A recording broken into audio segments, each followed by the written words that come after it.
Nous rendons grâce à Dieu de ce qui nous fait toujours triompher en Christ Jésus et qui le répand par nous la bonne odeur de sa connaissance. Quel grand témoignage, Angèle, une fois encore, comment Dieu t'a protégé de cet accident. Notre ennemi, le diable, rôde comme un lion rugissant, cherchant qui dévorera. Mais nous lui résistons avec une foi ferme. Nous lui résistons par une vie de prière constante. Nous devons veiller, mes frères et sœurs, chaque fois. Veillons, veillons, veillons. La plupart parmi nous sont tombés dans l'assoupissement. La plupart parmi nous se sont découragés. Quand nous avons commencé ce travail, ce ministère, beaucoup étaient motivés, beaucoup étaient enthousiastes, beaucoup étaient chauds. Vous savez, quand vous écoutez de nouvelles choses, un nouvel évangile, pourtant l'évangile n'est pas nouveau, c'est dans la Bible, n'est-ce pas? Il n'est pas nouveau. Donc quand vous entendez des choses nouvelles, il y a de l'excitation, il y a de l'enthousiasme, il y a du zèle, mais après un moment, les gens se découragent, les gens se découragent, les gens se dégonflent, comme des pneus, des roues dégonflées, comme un ballon qui se dégonfle. La marche en Christ n'est pas un 100 mètres. La marche en Christ n'est pas un 400 mètres. C'est-à-dire une course de vitesse. La marche en Christ, c'est un long marathon, l'endurance, la persévérance.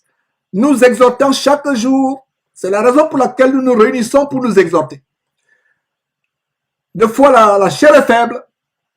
C'était pour moi difficile de me réveiller pour me joindre à cette réunion. La nuit a été courte, très courte, mais Dieu m'a donné la capacité d'être debout et je lui rends grâce par rapport à cela. Nous vivons les dernières heures de la terre. Je dirais même nous vivons les dernières secondes de la terre. Si je considère les choses du point de vue de Dieu et non du point de vue de l'homme. Parce que du point de vue de l'homme, on va se dire, mais depuis que Jésus a dit qu'il arrive depuis 2000 ans, où est-il? C'est ce dont Pierre parle dans son épître, la deuxième épître qu'il a écrite. D'ailleurs, on va voir ça tout à l'heure. Alors, du point de vue de l'homme, on va se dire, mais où est la promesse de son avènement? Depuis que les cieux ont été créés, tout reste pareil. Quand est-ce que votre Jésus va arriver? Et même certains parmi nous se découragent. Je suis fatigué d'attendre. Tellement j'ai des problèmes dans ce monde, sur cette terre. Où est Jésus-Christ? Où est l'avènement de Jésus-Christ? Alors on va se décourager. Mes frères, ne nous décourageons pas. Du point de vue de l'homme, on peut dire que c'est une éternité que Jésus a dit qu'il arrivait. Il n'arrive pas toujours. Mais du point de vue de Dieu, 1000 ans c'est comme un jour c'est comme 1000 ans. Alors si un jour c'est comme 1000 ans selon Dieu, ça veut dire que depuis le jour de la Pentecôte, depuis le jour où Jésus s'est élevé au ciel, jusqu'à aujourd'hui, ça fait 2 jours et quelques poussières de secondes, n'est-ce pas? Donc ça ne fait que 2 jours que Jésus est monté dans le ciel, au ciel. Ça fait 2 jours. Ne nous décourageons pas, mes frères. Tenons ferme. Persévérons. Et j'ai à cœur de partager quelque chose que nous avons partagé dimanche passé, très brièvement, par rapport au signe des temps de la fin et par rapport à comment Jésus viendra comme un voleur. Mais avant cela, j'aimerais vous montrer, partager un détail que j'ai découvert dans le livre de Matthieu, l'évangile de Matthieu. Matthieu, chapitre 25, la parabole que nous appelons communément la parabole des 10 vierges. Et il y a un détail que je n'avais pas compris pendant des années. Et par la grâce de Dieu, j'ai enfin compris un détail. Sur les 10 vierges, 5 étaient sages, 5 étaient folles. On va voir comment, ou plutôt on va voir pourquoi les 5 vierges étaient folles. Alors, lisons à partir du verset 1, Matthieu chapitre 25, verset 1. Alors le royaume des cieux sera semblable à 10 vierges qui, ayant pris leur lampe, allèrent à la rencontre de l'époux. Verset 2. 5 d'entre elles étaient folles et 5 sages. Verset 3. Les folles, en prenant leur lampe, ne prirent point d'huile avec elles. Ne prirent point d'huile avec elles. Mais les sages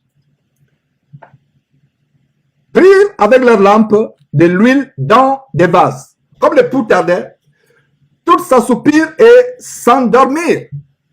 Voilà un premier détail. Soulignez ce verset. Comme l'époux tardait, toutes s'assoupirent et s'endormirent. Verset 6. Au milieu de la nuit, on cria. Voici l'époux aller à sa rencontre. Verset 7. Alors toutes les vierges, ces vierges se réveillèrent et préparèrent leur lampe. Toutes ces vierges. Verset 8. Les folles dirent aux sages, donnez-nous de votre huile, car nos lampes s'éteignent. Les sages répondirent, verset 9, non, il n'y en aura pas assez pour nous et pour vous. Allez plutôt chez ceux qui en vendent et achetez-en pour vous. Verset 10. Pendant qu'elles allaient en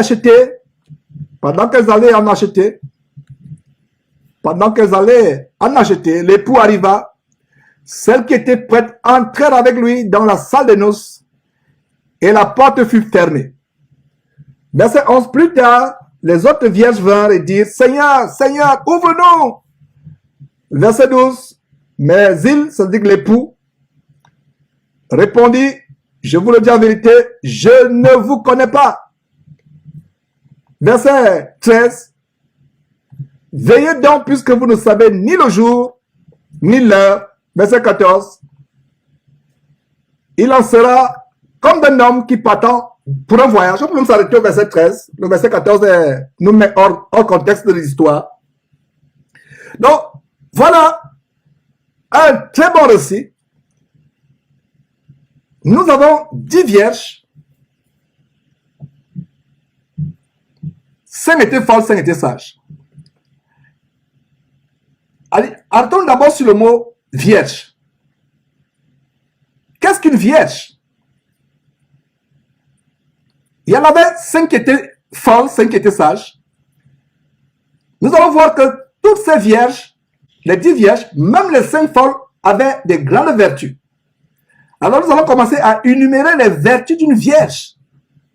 Qu'est-ce qu'une vierge? C'est une personne, une femme qui ne s'est pas encore souillée avec un homme. Donc, dans le mot vierge, il y a la pureté. Dans le mot vierge, il y a même l'innocence. Il y a la chasteté. Il y a la réserve. Il y a la pudicité. Pas l'impudicité, mais la pudicité. C'est-à-dire qu'elles sont pudiques. Donc, regardez ces femmes qui sont préservées pour l'époux. Pourquoi je vous donne les détails sur les qualités de la vierge? Parce qu'il y a 5 qui ont raté l'enlèvement.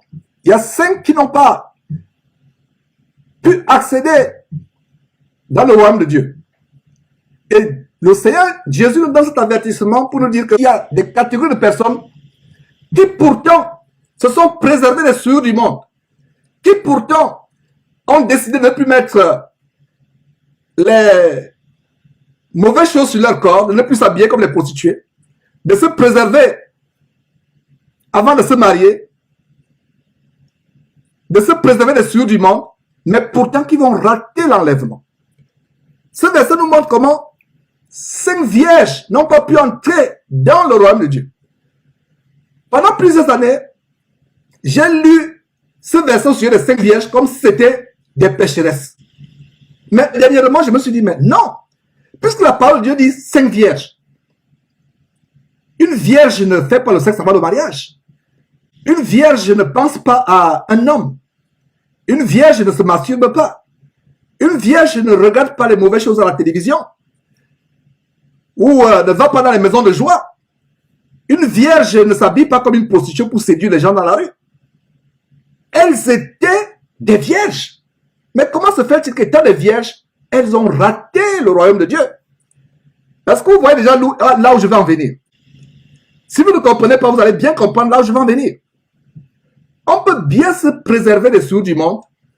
On peut bien décider de ne plus mentir, de ne plus voler, de ne plus aller dans les boîtes de nuit, de ne plus fréquenter les prostituées, de ne plus faire du sexe avant le mariage, de ne plus regarder les mauvaises choses dans la télévision, de ne plus suivre les musiques du monde, mais cependant, rater l'enlèvement. J'espère que nous commençons à comprendre. Ces vierges étaient vierges, mais comment se fait-il qu'elles étaient vierges et n'ont pas pu accéder au royaume de Dieu?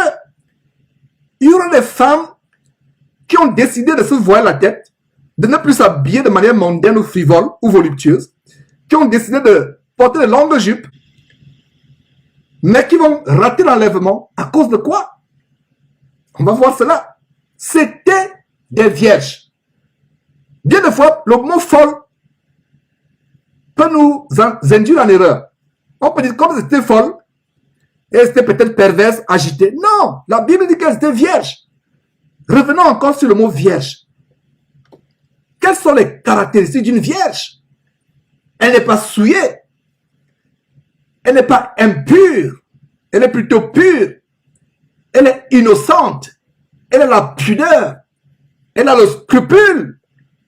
Elle a la chasteté. Elle a la réserve. Elle s'habille de manière simple. Elle ne s'habille pas de manière flashy pour séduire les gens. C'est une vierge. Elle a toute sa chasteté. Elle a toute sa réserve. Elle n'est pas emportée. C'est une vierge. Mais cependant, parmi les 10 vierges, 5 ont raté l'enlèvement. Quel est le problème ici? Le problème, c'est que nous pouvons décider de nous préserver des souillures du monde, d'être chaste à l'extérieur, mais rater l'enlèvement. Si on prend les femmes chrétiennes aujourd'hui et les femmes musulmanes, quelles sont les femmes les plus pudiques à l'extérieur? Du moins, les musulmanes qui sont encore dans la tradition orthodoxe islamique. Les femmes musulmanes sont plus pudiques, visiblement, que les femmes chrétiennes, n'est-ce pas? Les femmes chrétiennes, du moins, quand tu dis chrétienne, entre guillemets, c'est-à-dire que le courant évangélique mondial que nous avons, je ne parle pas des vraies femmes chrétiennes. Quand on voit ces femmes qui vont dans ces assemblées dimanche, comment elles sont habillées, et il y a la mise de prostituées, si on prend ces femmes, on les met à côté des musulmanes, les musulmanes ont une apparence décente, pudique, pure, mais où est le problème?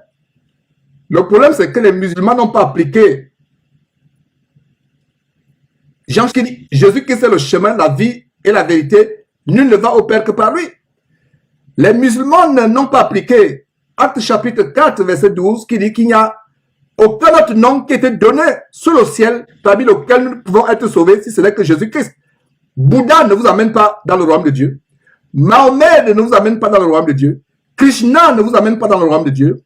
Une seule personne vous amène dans le royaume de Dieu. C'est qui? C'est Jésus-Christ. Alors, vous pouvez être apparemment décente comme ces 5 vierges qui pourtant ont raté le royaume de Dieu. J'espère que vous comprenez cette révélation que j'ai compris après plusieurs années. Vous commencez à comprendre. Elles étaient vierges, mais elles ont raté l'enlèvement. Alors, où est le problème ici? Le problème, c'est au verset 5. Notez bien le verset 5. Je vous ai dit qu'on devait y revenir. Comme l'époux tardait, tout s'assoupir et s'endormir. Vous pouvez décider de devenir une vierge. Les caractéristiques d'une vierge, c'est la réserve, la chasteté, la pureté. Mais pourquoi les vierges ont été folles? Le verset 5 nous montre la folie des vierges, de ces 5 vierges. Quelle était leur folie? Comme l'époux tardait, toutes s'assoupir et s'endormir. Beaucoup parmi nous ont commencé à bien marcher avec le Seigneur. Mais comme Jésus tarde à venir, beaucoup parmi nous vont s'assoupir et s'endormir. Voilà la folie. Est-ce que vous comprenez cette révélation? Parce que je me suis posé, mais comment les vierges, quand tu es vierge, Aujourd'hui, c'est difficile de trouver une femme vierge. Si vous avez une fille qui atteint 20 ans qui est vierge, rendez grâce à Dieu. Donc, être vierge, c'est une vertu. Alors, pourquoi on peut dire qu'une vierge est folle? Pendant des années, je ne comprenais pas cela. Mais il y a quelques jours, j'ai compris la folie de cette vierge. Parce que être vierge, c'est une vertu. C'est difficile de trouver les vierges aujourd'hui. Et si une jeune femme n'a pas eu des rapports intimes avant de se marier, les autres vont la trouver permettez-moi l'expression, de cinglé. C'est même une vertu pour une femme aujourd'hui de livrer son intimité avant de se marier. C'est une vertu. C'est même encouragé, même par les écoles. Il y a même des frères en Christ qui vont te dire, mes frères, si je ne goûte pas avant le mariage, comment je vais savoir que c'est une bonne marchandise? Oh, frère insensé. Tu limites ta future femme à une marchandise? La créature de Dieu que Dieu a créée, est-elle une marchandise que tu vas goûter? Est-elle une chaussure que tu vas essayer pour savoir si la chaussure te va? Est-elle un pantalon que tu vas essayer pour savoir si le pantalon est court ou est long? La future femme que Dieu te donne n'est pas une marchandise que tu vas essayer avant de la consommer. C'est un être humain. C'est une fille de Dieu. Donc à partir d'aujourd'hui, cesse de dire que comment tu vas savoir que c'est une bonne marchandise si tu n'essayes pas, si tu ne goûtes pas. Ta femme, future femme, n'est pas une marchandise. De même toi, chère sœur, ne dis pas comment je vais savoir que c'est un bon objet que j'ai acheté si je n'essaye pas avant le mariage. La virginité aujourd'hui est même devenue une honte. Mais pour les vraies sœurs qui m'écoutent, qui sont encore vierges physiquement, je vous encourage à garder cette virginité. Même pour nous qui avons les enfants, surtout les filles ou garçons, et surtout les filles, enseignons à nos filles que la virginité est un très grand prix aux yeux de Dieu. C'est un grand atout. Conservez-la pour votre mari. Conservez-la pour votre futur mari. Enseignons ces choses à nos filles. Nous qui avons connu la parole de Dieu ayant déjà souillé nos vies, si on pouvait revenir en arrière, si nos parents auraient pu nous enseigner ces choses. La plupart parmi nous n'ont pas eu des parents chrétiens pour nous enseigner que la virginité, c'est un grand atout, c'est un grand prix aux yeux de Dieu. Voilà comment l'histoire des 10 vierges étant folles, pour nous amener à revoir le standard biblique de comment une femme qui est vierge, qui se préserve, qui ne se souille pas avant le mariage, est d'un grand prix aux yeux de Dieu. Mais pour vous qui, peut-être, ne vous êtes pas préservé pur avant de vous marier, ne vous sentez pas vexé, ne soyez pas triste. La grande consolation, c'est que Dieu a tenu compte des temps de quoi? Des temps d'ignorance. Là où le péché a abondé, la grâce a fait quoi? A surabondé. Donc, détendez-vous, mes sœurs. Et nous devons plutôt, regardant à l'avenir, inculquer la vertu de la pureté à nos enfants. Montrer à nos filles comment la virginité avant le mariage est d'un très grand prix. Enseignons-leur à imiter plutôt des femmes comme la mère de Jésus-Marie, qui étant fiancée à Joseph, ne l'avait pas connu dans le cadre de l'intimité, sexuellement parlant. Inculquons cela à nos filles. Je ferme la parenthèse et je reviens sur notre enseignement. Verset 5, Matthieu chapitre 25. Comme l'époux tardait à venir. Quelle est la folie? La folie, c'est qu'elle s'assoupir et s'endormir. Pourtant, c'était des vierges. Pourtant, elles étaient pures. Elles n'avaient pas de péché sexuel. Elles n'avaient pas souillé leur corps. Elles étaient décentes. Elles n'avaient pas la mise de prostituées. Elles ne s'habillaient pas comme les mondaines qu'on voit défiler à la télévision. Elles étaient vierges. Mais pourtant, la Bible dit que les 5 parmi elles étaient folles. Alors, quoi leur folie? Leur folie, c'est que, après tout ce temps que vous avez pris, vous avez pris la résolution de vous préserver, chaste, pur, propre devant Dieu, sans souillure, mais vous ratez l'enlèvement. Voilà la folie. Incroyable. Pourquoi tout cela? Pourquoi toutes ces privations? Pourquoi toutes ces chastetés si vous allez rater l'enlèvement? Voilà la folie. Voilà la folie. Autant ne pas te préserver des souillures du monde, autant ne pas prendre la décision de vivre dans la sanctification. Si malgré la décision de vivre dans la sanctification, de vivre dans la pureté, tu rates l'enlèvement, tu te retrouves en enfer. Voilà la folie. À quoi sert-il? À quoi t'a servi cette résolution de garder la virginité si tu vas te retrouver en enfer plus tard? À quoi t'a servi cette résolution, cette détermination de fuir le péché si tu vas te retrouver en enfer plus tard?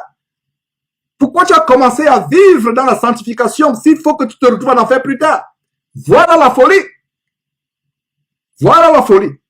Pendant des années, je ne comprenais pas pourquoi une vierge, parce que être vierge, c'est une grande qualité. Mais tu es vierge et tu te retrouves en enfer. Je n'ai pas compris ça pendant des années. Maintenant, je comprends et je vous partage ce que j'ai compris. La folie, c'est que tu décides de marcher dans la sanctification. Tu décides de marcher selon les commandements de Dieu. Mais plus tard, tu t'assoupis. Plus tard, tu te décourages. Plus tard, tu t'endors. Voilà la folie. Voilà la folie. À quoi t'as servi toutes ces privations? Au moins, tu aurais fait mieux de te délecter des plaisirs passagers et éphémères de la terre avant de te retrouver en enfer. Mais tu t'es privé des plaisirs de la terre. Tu t'es préservé des souillures du monde. Pour faire quoi? Pour te retrouver en enfer. Voilà la folie. Voilà pourquoi ces 5 femmes, pourtant vierges, pourtant vertueuses, pourtant pures, pourtant innocentes, pourtant pudiques, ayant du scrupule, pourtant réservées, innocentes, mais au final, elles se retrouvent en enfer. Voilà comme pourquoi la Bible parle de vierges folles. Elles étaient folles. Cela va arriver à plusieurs d'entre nous. On a décidé de suivre le Seigneur Jésus, de nous préserver des souillures du monde. On a décidé d'abandonner beaucoup de choses, de ne plus regarder les mauvaises choses à la télévision, de ne plus fréquenter les bars ou les maisons de joie, boîtes de nuit, de ne plus écouter les musiques infâmes, de ne plus fréquenter des mauvaises personnes, les prostituées ou les voleurs ou les menteurs. On a décidé de cesser de mentir, de ne plus voler, de ne plus frauder. Malgré cela, on se retrouve en enfer. Voilà la folie. Voilà la folie. Il aurait fallu mieux pour toi, ma soeur, mon frère, de continuer ta vie de péché et de te retrouver en enfer que de prendre la décision de vivre la pureté, la sanctification, la chasteté et de te retrouver malgré cela en enfer. Voilà la folie. Voilà la folie. Mes frères, mes sœurs, le but de cet enseignement, c'est de nous encourager. La marche sera difficile. Il y aura des jours où vous avez envie de ne même plus prier. Il y aura des jours où vous avez envie de tout laisser tomber. Il y aura des jours où vous aurez envie de vous décourager. Mais ne vous découragez pas. La marche vers le royaume de Dieu, c'est un grand marathon. Est-ce qu'il arrivera des moments où vous avez envie de vous décourager? Bien sûr. Est-ce qu'il arrivera des moments où vous avez envie de jeter l'éponge, de laisser tomber, de cesser de courir? Bien sûr. Pour vous qui avez suivi des marathons à la télévision ou physiquement en live, les gens courent 40 km. Il y a certains qui abandonnent. Il y a même certains qu'on vient transporter avec des brancards, avec des civières, on les amène dans les hôpitaux par ambulance. Beaucoup parmi nous vont se décourager, ont même commencé à se décourager. Si toi, ma soeur, qui écoute cet enseignement, toi, mon frère qui écoute cet enseignement, Tu penses que tu es en train de te décourager. Le but de cet enseignement, c'est de te booster, de recharger ta batterie entre guillemets et te dire que ne sois pas comme les 5 vierges folles. Leur folie, c'était parce que malgré la bonne vie qu'elles menaient, elles n'ont pas persévéré jusqu'à la fin. La révélation au verset 5, l'époux tardait. Nous ne savons pas quand est-ce que Jésus va revenir. À un moment, on a l'impression qu'il tarde. Tellement nous avons des souffrances, tellement nous avons des blocages dans la vie. Depuis qu'on a décidé de suivre le Seigneur Jésus-Christ, rien ne marche plus. Il y a beaucoup de frères et sœurs qui veulent le retour de Jésus-Christ pour fuir les souffrances de la terre. Pour fuir les souffrances de la terre. Oh Seigneur, quand est-ce que tu reviens? Nous ne devons pas désirer le retour de Jésus-Christ pour fuir les souffrances de la terre. Mais nous devons désirer ardemment le retour de Jésus-Christ pour être avec Jésus-Christ, pour être avec lui. Pour être avec lui. Donc, beaucoup parmi nous vont se décourager, vont dire, il tarde à venir. Voilà le mot. Comme l'époux tarde à venir. Et l'époux, c'est qui? Notre grand, infiniment, prestigieusement, merveilleusement, infiniment glorifié, magnificent, superment excellent, révérend Jésus-Christ. Voilà notre époux, l'époux de l'église. Il tarde à venir. Ne soyez pas dupés par le fait que le Seigneur Jésus tarde à venir. Ne soyons pas dupés par cela. Que le Seigneur Jésus vienne dans 1000 ans, ce n'est pas notre problème. Vivons chaque jour comme si c'était le jour où Jésus devait venir. Soyons sérieux avec cela. Il y a un temps, quand les frères et moi se séparaient, chacun allait prenait la route de sa chambre pour aller dormir. On se disait, à demain,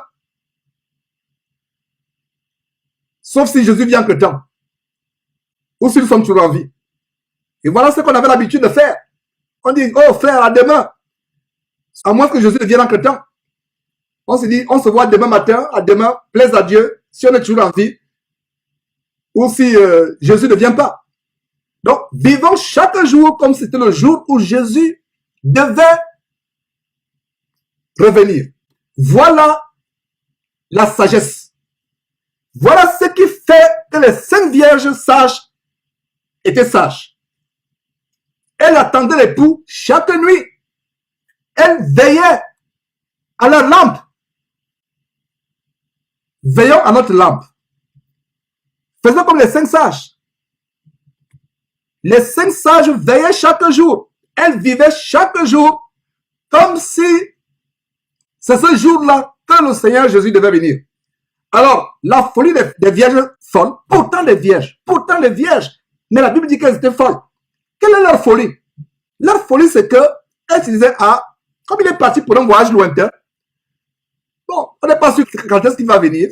Il peut venir dans 10 ans, dans 5 ans, dans 5 mois, peu importe. Voilà la folie. N'imitons pas la folie des 5 vierges folles. N'imitons pas leur folie.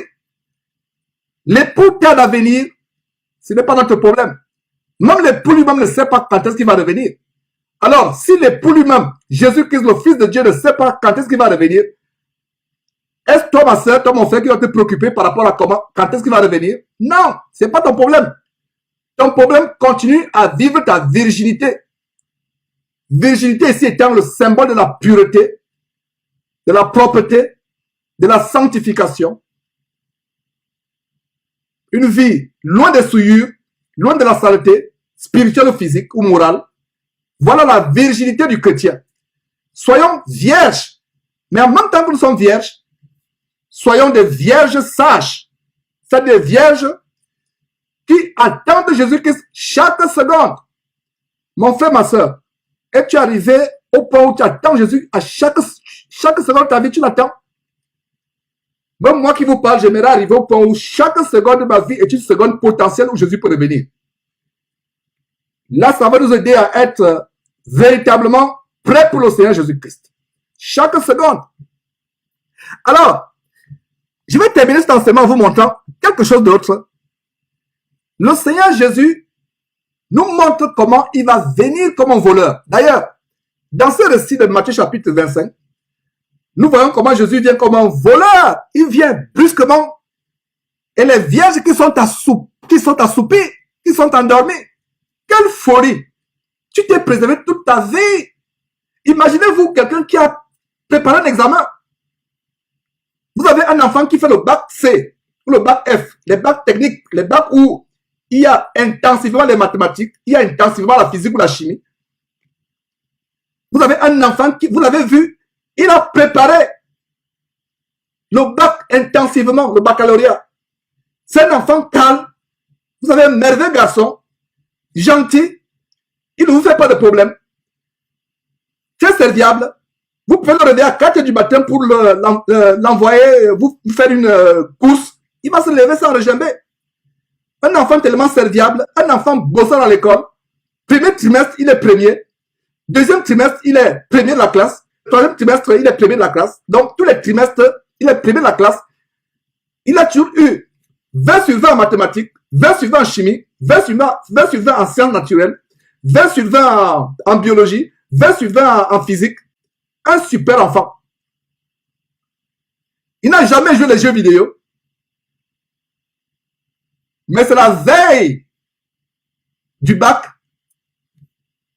qu'il dit, bon, je vais un peu me détendre. Pour la première fois, je vais voir un peu si les jeux vidéo sont intéressants. J'ai toujours vu mes camarades jouer aux jeux vidéo. Mes parents m'ont toujours dit de ne pas jouer aux jeux vidéo. Bon, je vais un peu me détendre. J'ai eu une merveilleuse année.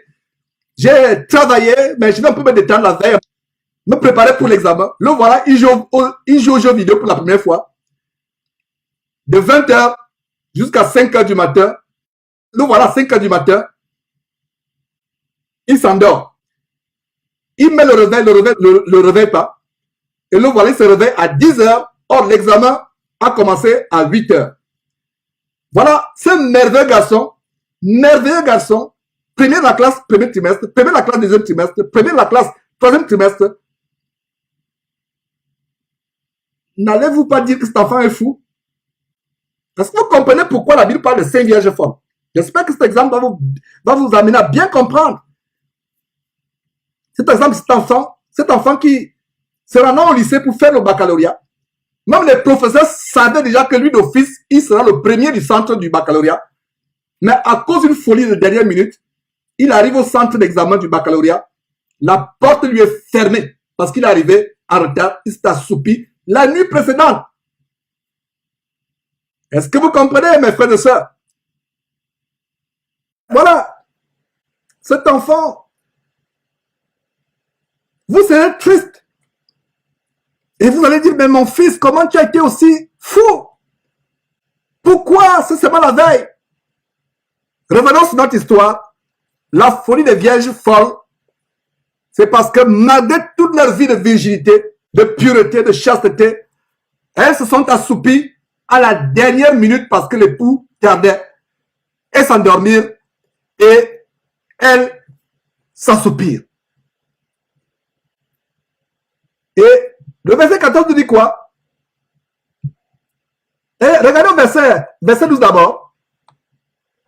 Mais l'époux, quand l'époux arrive, parce que la porte est fermée, et les vierges lui disent, Seigneur, Seigneur, ouvre-nous. Au verset 11, le verset 12 dit, mais l'époux répondit, je vous le dis en vérité, je ne vous connais pas. Incroyable. Même en lisant ce verset, j'ai mal au cœur. Toute ta vie, tu t'es préservé. Tu as été vierge, tu as été pur devant Dieu, tu t'es absolument destruit du monde, c'est à la dernière minute. Et l'époux te dit, Jésus te dit, je ne te connais pas. Le verset 13 dit, veillez donc. Veillez donc. Puisque vous ne savez ni le jour, ni l'heure. Veillez donc. Veillez. Sœur, ne te décourage pas. Frère, ne te décourage pas. Veille dans la prière, jour et nuit, dans la lecture biblique. Beaucoup vont s'assoupir par les distractions de ce monde. Tu as peut-être un besoin pour lequel tu pries pendant des années. Le besoin n'est pas accompli, tu te décourages, tu t'assoupis, tu ne pries même plus, tu ne loues plus Dieu, tu ne lis plus ta Bible, tu ne communiques plus avec les frères, tu t'assoupis et brusquement, la trompette sonne, l'époux arrive, la porte est fermée, tu vois les autres qui sont en train de s'élever au ciel, tu regardes comme ça, toi-même tu vas sauter pour aller au ciel, tu sens que tu peux pas sauter, tu sautes comme ça pour aller au ciel, tu ne peux pas aller au ciel par tes propres moyens. L'enlèvement, c'est Dieu qui va prendre les gens. Il va envoyer les anges pour rassembler les élus des quatre coins de la terre. Tu ne pourras pas t'envoler. Même si tu prends un drone, ton drone ne va pas t'amener au ciel. Parce qu'il y a des chrétiens qui vont dire qu'à ce moment-là, je vais préparer un drone pour m'élever. Non, ton drone ne pourra rien faire. Ton drone ira jusqu'à une certaine limite et tu vas redescendre. L'enlèvement va surprendre beaucoup de personnes. L'enlèvement ne doit pas nous surprendre. Vivons chaque jour comme c'était le jour où Jésus revenait. Et d'ailleurs, allons voir dans Matthieu chapitre 24. Matthieu chapitre 24. Comment Jésus parle de sa venue. Comment il viendra comme un voleur dans la nuit. Alors, versets 43 et 44. Verset 43. C'est la même chose que Jésus dit. Lisons à partir du verset 36. Comment Jésus dit que pour ce qui est de l'heure, du jour et de l'heure, parce qu'on lui a posé la question, quand est-ce que tu vas revenir, quand est-ce que ces choses vont se passer? Pour ce qui est du jour et de l'heure, personne ne le sait, ni les anges des cieux, ni le Fils, c'est-à-dire Jésus-Christ, mais le Père seul. Mais seul le Père sait quand est-ce que la fin du monde va arriver, quand est-ce que Jésus va revenir chercher son église. Alors, qu'est-ce que Jésus dit au verset 37? Ce qui arriva du temps de Noé arrivera de même à l'avènement du Fils de l'homme, c'est-à-dire de Jésus-Christ. Verset 38. Car dans les jours qui précédèrent le déluge, les hommes mangeaient et buvaient, se mariaient et mariaient leurs enfants, jusqu'au jour où Noé entra dans l'arche. Verset 39.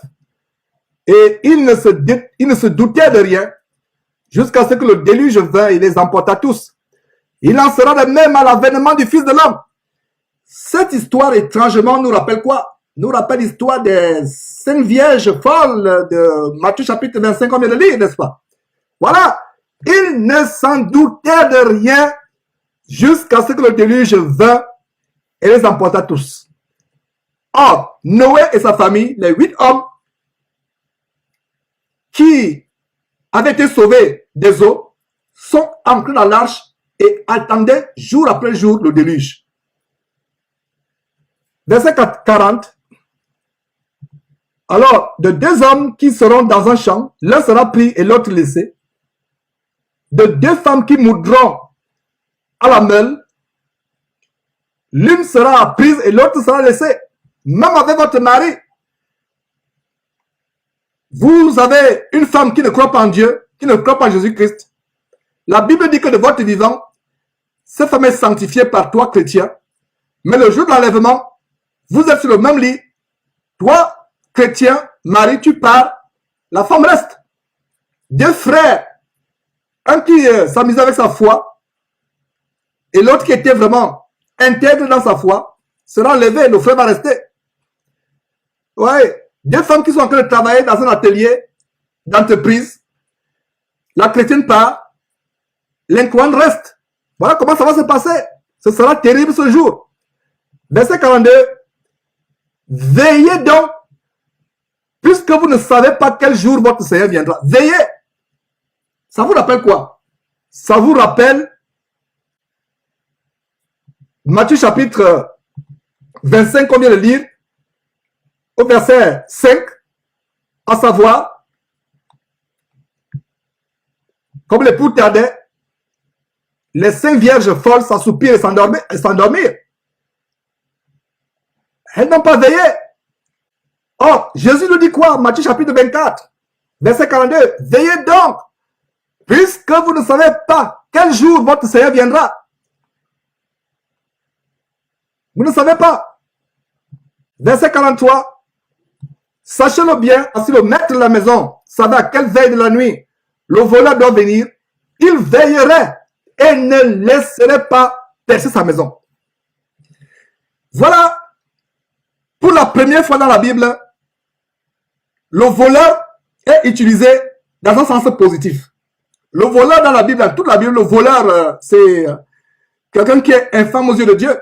Les voleurs n'hériteront pas le royaume de Dieu. Mais pour la première fois, le Seigneur Jésus prend le mot voleur pour quelque chose de positif. Pour illustrer un grand enseignement. Comment nous devons être prêts. Un voleur ne s'annonce pas. C'est au Gabon à l'époque qu'il y avait une nouvelle catégorie de voleurs que même la Bible ne décrit pas. Ils vous donnent même un ultimatum. Ils disent que dans tel jour, nous viendrons braquer votre maison. Donc préparez-vous déjà, préparez tout, on viendra. Ils vous laissent une note. Ça peut vous faire sourire, mais c'est la réalité. D'autres venaient même, ils cognaient à la porte. Ils cognaient, ils disent, ouvrez, c'est le braquage. Ouvrez, sinon nous on va casser. Ouvrez tranquillement, sinon on va casser. Ça, c'est une nouvelle catégorie de voleurs téméraires, plus courageux, qui ont même dépassé les voleurs de la Bible. Parce que le voleur dont parle la Bible venait à l'improviste, de manière impromptue, de manière inopinée. Et tout vrai voleur va venir de manière inopinée. Donc, voilà comment le voleur vient quand vous ne vous attendez pas. Il vous surprend. C'est comme ça que le Seigneur Jésus va venir. Et il y a 5 versets dans la Bible qui nous montrent comment Jésus viendra comme un voleur. 5 versets. Jésus, lui-même, dans 2 versets, dans les évangiles, notez ces versets. On va les voir pour montrer à quel point cet avertissement est tellement important. Matthieu chapitre 24, 44, qu'on est en train de lire, 43, 44, dans le verset 44 dit, c'est pourquoi vous aussi, tenez-vous prêts, car le Fils de l'homme viendra à l'heure où vous n'y penserez pas. Notez très bien, il viendra à l'heure où vous n'y penserez pas. Conclusion, pensons au retour de Jésus-Christ seconde après seconde. Même quand on va au lit, en dormant. Avant de dormir, disons-nous peut-être que dans mon sommeil, Jésus peut revenir. Et rendez grâce à Dieu. Commencez à demander pardon pour vos péchés avant de dormir. N'allez pas dormir dans la colère. Vous êtes querellé avec votre mari ou votre femme. Votre enfant vous a irrité. Ou un membre de votre famille ou un collègue de travail. Vous allez dormir avec cela. Faites attention. La Bible dit, si tu te mets en colère, ne pêche pas que le soleil ne se couche pas sur ta colère. Il est dangereux d'aller dormir étant dans la colère. Il est dangereux d'aller dormir ayant une rancune contre quelqu'un, ayant l'amertume dans le cœur contre quelqu'un, ou ayant manqué de pardonner à quelqu'un. Non seulement Jésus peut revenir subitement comme un voleur dans la nuit, mais il y a des gens qui sont morts dans leur sommeil, n'est-ce pas? Alors, le verset 24, plutôt le verset 44 du chapitre 24 de Matthieu nous dit, soyez prêts, tenez-vous prêts, car le Fils de l'homme viendra à l'heure où vous n'y penserez pas. Les vierges folles, ne pensez pas au retour de Jésus-Christ seconde après seconde. Les vrais chrétiens, les chrétiens sages, doivent penser au retour de Jésus-Christ seconde après seconde, afin de ne pas être surpris par ce que le verset 44 est en train de dire. Nous ne sommes pas surpris par le retour de Jésus-Christ. Si nous vivons chaque jour comme si c'était le jour où le Seigneur Jésus-Christ revenait, si nous vivons chaque minute, chaque seconde, comme si c'était la seconde ou la minute où Jésus revenait, nous ne serons pas surpris. Ceux qui seront surpris, c'est les chrétiens qui pourtant ont décidé de vivre dans la sanctification, qui pourtant ont décidé de vivre dans la propreté spirituelle, la pureté spirituelle, mais parce qu'ils sont distraits, parce qu'ils sont assoupis dans leur marche chrétienne, parce qu'ils sont découragés, vont rater l'enlèvement. Donc, Jésus, à 4 reprises, mentionne qu'il va venir comme un voleur dans la nuit. À 4 reprises, Jésus. Matthieu chapitre, notez s'il vous plaît, les 4 fois où Jésus lui-même mentionne, 2 fois étant sur terre et 2 fois depuis le ciel. Ça vous montre que c'est tellement important. 2 fois étant sur terre, Matthieu chapitre 24, verset 43 qu'on vient de lire, Luc chapitre 12, verset 39, Jésus mentionne encore qui viendra comme un voleur dans la nuit. Ça, c'est les deux fois au moins où Jésus mentionne cela sur terre. Et même étant au ciel, il parle à Jean. En Apocalypse chapitre 3, verset 3, il dit qu'il viendra comme un voleur. Apocalypse chapitre 16, verset 15, il dit qu'il viendra comme un voleur. Et deux grands apôtres de Jésus-Christ, l'apôtre Pierre et l'apôtre Paul, eux-mêmes rappellent ce que Jésus a dit. 1 Thessaloniciens chapitre 5, verset 2, 2 Pierre chapitre 3, verset 10, mentionne. Donc nous avons 5 versets où Jésus dit qu'il viendra comme un voleur. Vous pensez que c'est par hasard? 5 fois dans la Bible. 5 fois dans la Bible. Jésus lui-même mentionne ça 2 fois pendant qu'il est sur terre. Il va au ciel, il mentionne encore ça 2 fois depuis le ciel en parlant à Jean. 4 fois lui-même. Et ses disciples mentionnent ça 2 fois. Mes frères, c'est important. 6 fois au total, pas 5 fois. 6 fois au total. Lui-même, il mentionne 2 fois sur terre. 2 fois quand il est au ciel. 4 fois. 2 grands disciples du Seigneur Jésus-Christ, l'apôtre Pierre, l'apôtre Paul, mentionnent chacun une fois. C'est pas là on va terminer. Voyons comment Jésus dit encore cela à Luc. Luc chapitre 12, verset 39. Luc chapitre 12, verset 39. Et Jésus prend la parabole. Plutôt, il enseigne comment heureux sont les serviteurs que le maître à son arrivée trouvera veillant. Toujours veiller. Voilà ce que les chrétiens dans cette fin de temps doivent faire. Veiller. Ne soyons pas distraits par les choses du monde. Ne soyons pas distraits par les projets d'avenir. C'est pas mauvais d'avoir un projet d'avenir qui peut vous permettre d'avoir des revenus additionnels. Peut-être vous avez du mal à joindre les deux bouts. C'est pas mauvais. C'est pas mauvais de faire des études. C'est pas mauvais de penser à se marier. Mais malgré tout cela, soyons debout, veillons. Soyons de garde. Soyons de garde. Luc chapitre 12, verset 37. Heureux ce serviteur que le maître à son arrivée trouvera veillant. Je vous le dis en vérité, il se scindra, les mettra à table et s'approchera pour les servir. Approchera pour le servir.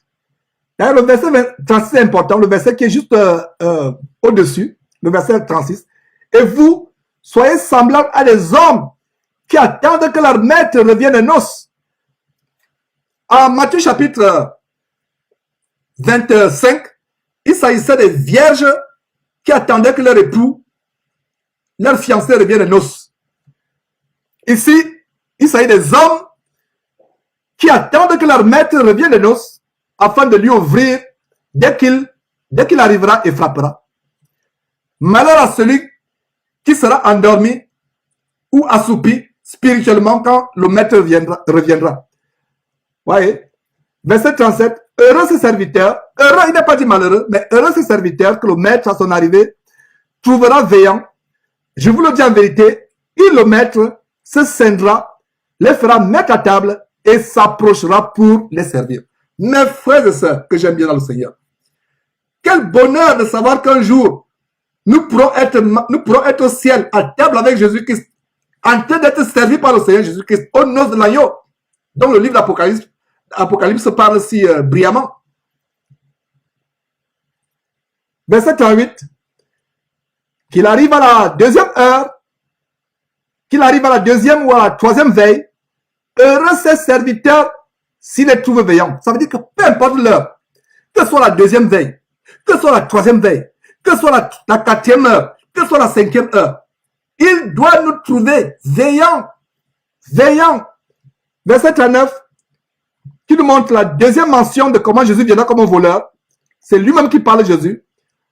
Sachez-le bien, si le maître de la maison savait à quelle heure le voleur doit venir, il veillerait et ne laisserait pas percer sa maison. Deuxième fois, mes frères et sœurs, si vous lisez quelque chose 2 fois dans la Bible, c'est tellement important aux yeux de Dieu.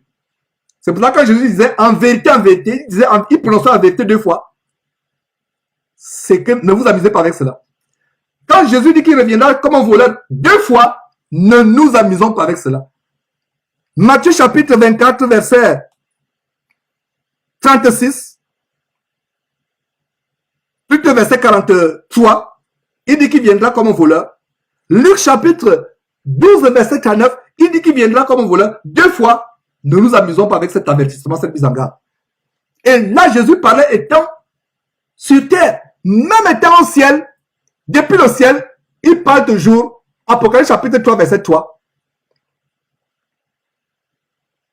Lisons à partir du verset 2 d'ailleurs. Qu'est-ce que le Seigneur Jésus dit à Jean pour écrire dans l'église? Vous et moi, nous sommes l'église aujourd'hui. Qu'est-ce que Jésus dit à Jean d'écrire dans l'église? Verset 2. Voilà le message à l'église. Sois vigilant et affermis le reste qui est près de mourir. Car je n'ai pas trouvé tes œuvres parfaites devant mon Dieu. Affermis. Voilà le travail que nous faisons derrière Jésus-Christ TV. Affermis le peuple qui est près de mourir. Mourir ici, c'est l'assoupissement, l'endormissement dont parle l'histoire des vierges folles dans Matthieu chapitre 25, verset 5. L'endormissement. Sois vigilant. Toi-même, sois vigilant. Même Georges, moi qui vous parle, moi-même, je dois être vigilant. En même temps que je suis vigilant, je dois affermir. La Bible dit, sois vigilant et affermir le reste qui est près de mourir. Donc, je suis pur du sang de quiconque écoute cet enseignement. Nous vous affermissons, nous vous secouons, nous vous encourageons, nous vous motivons. Si tu es près de mourir, mourir ici, c'est que tu es au bord de l'assoupissement, tu es au bord de l'endormissement spirituel. Tellement tu es emporté par les problèmes, les difficultés que tu as. Le Seigneur sait que tu as des problèmes, il sait que tu as des difficultés. Continue à lui mettre, continue à lui faire confiance, continue à mettre ta confiance en lui. Continue à croire en lui. Affermis le reste qui est près de mourir, car je n'ai pas trouvé tes œuvres parfaites devant mon Dieu. Verset 3. Rappelle-toi donc comment tu as reçu et entendu, et garde et repens-toi. Le verset 3 continue en disant, si tu ne veilles pas, je viendrai comme un voleur, et tu ne sauras pas à quelle heure je viendrai sur toi. Voilà. Veille, veille, veille, veille. Ma soeur veille, mon frère veille, veille, veille, veille. Toujours veiller. Je viendrai comme un voleur, même depuis le ciel. Est-ce que vous imaginez à quel point c'est important comment le Seigneur Jésus viendra comme un voleur? 2 fois sur terre au moins. Selon les récits que nous avons. Matthieu chapitre 24, Luc chapitre 12. 2 fois Jésus avertit qu'il reviendra comme un voleur. Même depuis le ciel, il dit encore, verset 3, Apocalypse chapitre 3. Si tu ne veilles pas, je viendrai comme un voleur. Et tu ne sauras pas à quelle heure je viendrai sur toi. Apocalypse chapitre 16, verset 15. Le Seigneur Jésus revient encore. Verset 15. Voici, je viens comme un voleur. Heureux celui qui veille et qui garde ses vêtements, afin qu'il ne marche pas nu et qu'on ne voit pas sa honte. Voici, je viens comme un voleur. Ah! 4e fois, je viens comme un voleur. Heureux celui qui fait quoi? Qui dort? C'est ce que vous lisez. Si tu as cette Bible, déchire-la immédiatement pendant que tu as que de suivre cet enseignement et rapproche de ton voisin pour lire sa Bible. Si tu as une Bible qui dit heureux celui qui dort ou qui s'assoupit. Non. Celui qui s'assoupit est malheureux. Parce que c'est la folie. Tu t'assoupis alors que c'est au moment où tu décourages. Tu as vécu 5 ans de pureté, de chasteté, de sanctification, 10 ans. Et c'est un jour après que tu décourages. Et c'est le jour là où Jésus revient. Est-ce que vous comprenez ce que je viens de dire? Pendant 10 ans, 20 ans, tu vis dans la sanctification, la chasteté. Après 20 ans, tu décourages. Et c'est le jour suivant que la trompette sonne. Et c'est le jour où tu t'es assoupi, tu t'es découragé que Jésus vient et tu rates malgré les 20 ans.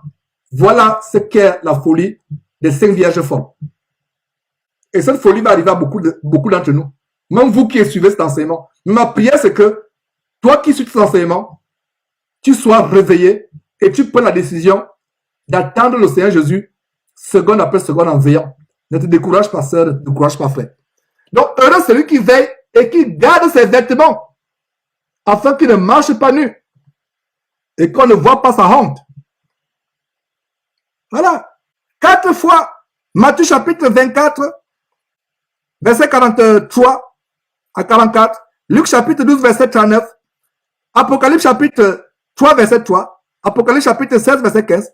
4 fois, Jésus parle comment il viendra comme un voleur. C'est important. Et même après lui, les apôtres en ont parlé. Allons voir l'apôtre Paul, 1 Thessaloniciens chapitre 5, verset 2.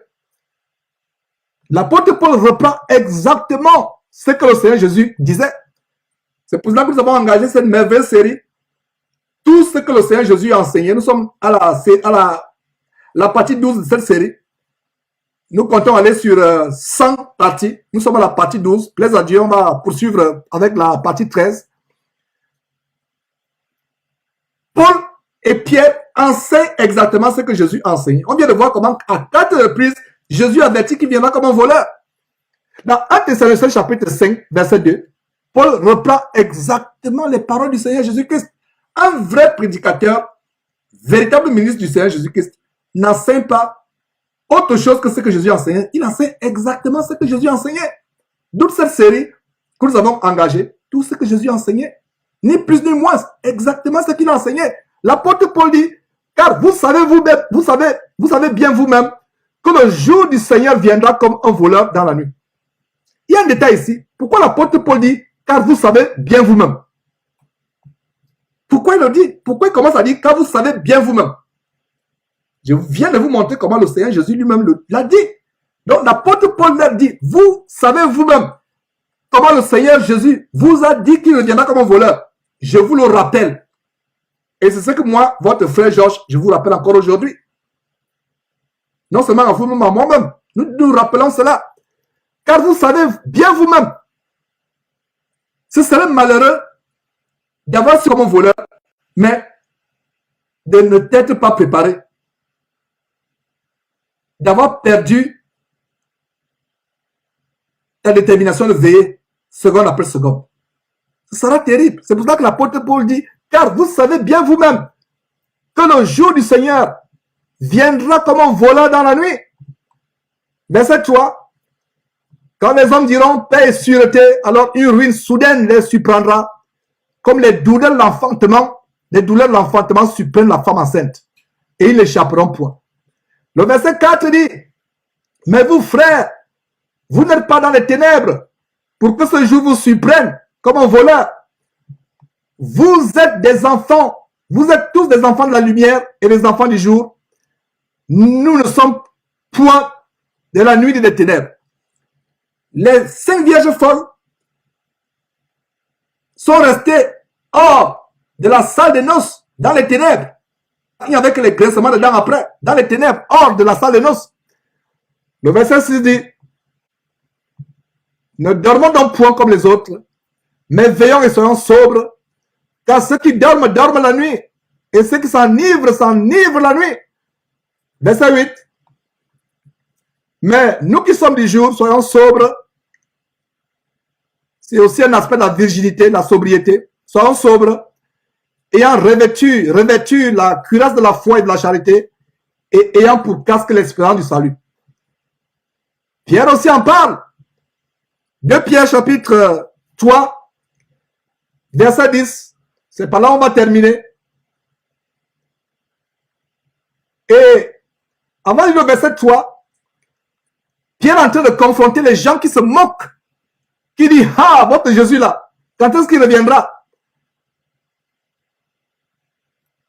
Lisons le verset 3 d'abord, pour être dans le contexte dans lequel Pierre nous rappelle que nous devons veiller, que le Seigneur Jésus reviendra comme un voleur dans la nuit. Pierre confronte, ferme la bouche au moqueur, qui dit, ah, votre Jésus là, depuis que vous avez dit qu'il viendra, il viendra où? On attend, il ne vient pas. Verset 3, sachant avant tout que dans les derniers jours, il viendra des moqueurs avec leur raillerie, marchant selon leur propre convoitise. Verset 4. et disant, où est la promesse de son avènement, car depuis que les pères sont morts, tout demeure comme dès le commencement de la création. L'apôtre Pierre les confronte en disant, ils veulent ignorer en effet que les cieux existèrent autrefois par la parole de Dieu, de même qu'une terre tirée de l'eau est formée au moyen de l'eau. Verset 6, et que par ces choses, le monde alors périt, submergé par l'eau. Pierre fait référence à ce que Jésus a enseigné. Il fait référence au déluge, où seul Noé et sa famille, 7 personnes, 8 au total, avaient été sauvés des eaux. Verset 7, tandis que par la même parole, les cieux et la terre d'à présent sont gardés et réservés pour le feu, pour le jour du jugement et de la ruine des hommes impies. Verset 8, c'est ce que je vous ai dit en début d'enseignement. Mais il y a une chose, bien aimée, que vous ne devez pas ignorer, c'est que devant le Seigneur, un jour est comme 1000 ans, et 1000 ans sont comme un jour. Verset 9. Le Seigneur ne tarde pas dans l'accomplissement de la promesse, comme quelques-uns le croient, mais ils usent de patience envers tous, ne voulant qu'aucun périsse, mais voulant que tous arrivent à la repentance. Voilà la raison pour laquelle, si le Seigneur Jésus n'est pas arrivé aujourd'hui, c'est à cause de la patience. Parce que ce sera terrible, la ruine sera terrible. Vous prenez toutes les maladies du monde, vous mettez dans le corps de quelqu'un. Vous prenez toutes les bombes, vous faites exploser dans le corps de cette personne avec les maladies, toutes les maladies du monde, cancer, sida, diabète, toutes les maladies inimaginables. Vous mettez toutes les bombes dans son corps. Vous mettez cette personne, vous l'agitez dans un nid de serpent. Vous mettez cette personne dans une chaudière bouillante, où il y a une huile bouillante. Ce ne sera rien, ce sera la brise, ce sera un soulagement par rapport à ce que l'enfer sera. Il n'y a pas de mots pour décrire l'enfer. Vous ne souhaiterez pas l'enfer même à votre pire ennemi. Mes frères et sœurs, c'est un endroit terrible. Ce sera un endroit de ruine éternelle, éternelle, éternelle, d'éternité en éternité. Ça ne finira jamais. Même un condamné à mort, c'est qu'un jour il va mourir. Mais en enfer, vous êtes conscient que vous souffrez et vous êtes conscient que ça ne finira jamais. Rien qu'à y penser me donne la chair de poule. C'est effroyable.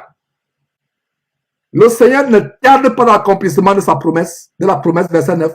Comme quelques-uns le croient, comme les moqueurs le croient. Mais le Seigneur use de quoi? Le Seigneur Dieu use de patience. Patience, soulignez patience. Il use de patience envers nous. Ne voulant pas qu'aucun périsse, mais voulant que tous les hommes arrivent à la repentance. Il ne veut qu'aucun périsse. Verset 10. Regardez comment Pierre rappelle comme Paul ce que le Seigneur Jésus a dit à 4 reprises. Le jour du Seigneur viendra comme un voleur. En ce jour-là, en ce jour, les cieux passeront avec fracas. Les éléments embrasés se dissoudront et la terre avec les œuvres qu'elle renferme sera consumée. Mes frères, voilà donc comment, à 6 reprises, la Bible nous rappelle que le Seigneur Jésus reviendra comme un voleur. Jésus lui-même 4 fois, 2 fois quand il était sur terre, 2 fois depuis le ciel. Ses apôtres le répètent 2 fois, 6 fois. C'est un avertissement sérieux. Cet avertissement est le plus sérieux de la Bible. Parce que je n'ai pas souvenance, à moins que vous me le montriez, je n'ai pas souvenance d'un avertissement dans la Bible qui est mentionné autant de fois. Cet avertissement est sérieux, très sérieux, 6 fois. Peut-être que vous avez lu cet avertissement par le passé, mais plaise à Dieu, cet enseignement vous montre l'extrême gravité de la sériosité, je ne sais pas si ça se dit, de cet avertissement. C'est un plaisir de vous affermir, de vous rappeler ces choses. Nous devons connaître la vérité qui nous a franchis. Mon frère, ma soeur, ne te décourage pas. Relève-toi. Relève-toi, toi qui dors. Relève-toi dans que les morts et Christ t'éclairera. Réveille-toi. Passe sur ton visage l'eau glacée de la parole de Dieu pour te réveiller. Verse sur ton corps le seau d'eau glacée de la parole de Dieu pour te réveiller. Réveille-toi. Réveille-toi. Mets-toi debout. Veille. Vis chaque seconde comme si c'était le retour de notre Seigneur et Sauveur Jésus-Christ. Que Dieu vous bénisse abondamment.